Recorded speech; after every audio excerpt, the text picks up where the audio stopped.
నిన్న మనం రాముల వారి గురించి కొన్ని విషయాలు చూసాం కదా. ఇవాళ ఆయన ప్రియభక్తుడైన హనుమంతుడి గురించి కొన్ని చదువుకుందాం. అండ్ ఆల్సో హనుమంతుడి మూతి ఇలా ఎందుకుందో కూడా తెలుసుకోబోతున్నాం మనం.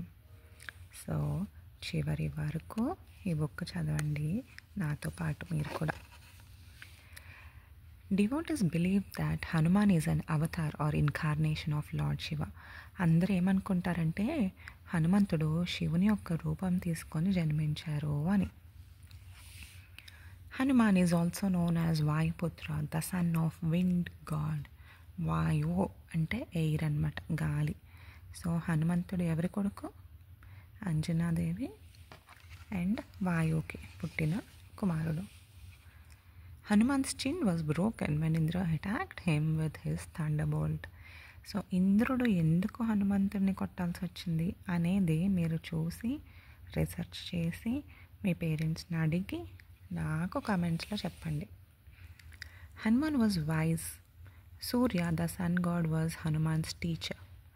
సో హనుమంతుడికి చాలా విద్యలు సూర్య భగవానుడు నేర్పించాడు, సన్ గాడ్. అందుకే హనుమంతుడు చాలా తెలివిగా ఉంటారు. Hanuman could change his shape and size.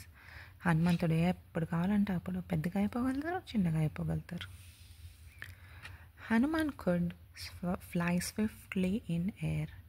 So birds లాగా హనుమంతుడు కూడా ఎయిర్లో ఫ్లై చేసేస్తారు.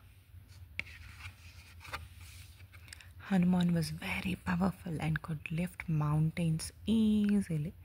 సో ఇలా మౌంటైన్ని, సంజీవ పర్వతాన్ని ఎత్తుకొచ్చి లక్ష్మణుడి ప్రాణాలను కాపాడారు. Due to Lord Brahma's boon no weapons could hurt Hanuman. Boon అంటే వరం. బ్రహ్మదేవుడు హనుమంతునికి వరం ఇచ్చారు, అందుకని హనుమంతుని ఎవ్వరు ఏ వెపన్తో, ఏ ఆయుధంతో చంపేలేరు, కొట్టేలేరు.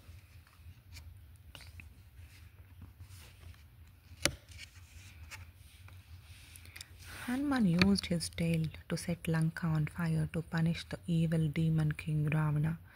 నిన్న అనుకున్నాం కదా, రాముడు వారు రావణ్ని చంపేశారు. ఎందుకు? సీతాదేవిని ఎత్తుకెళ్ళిపోయినందుకు.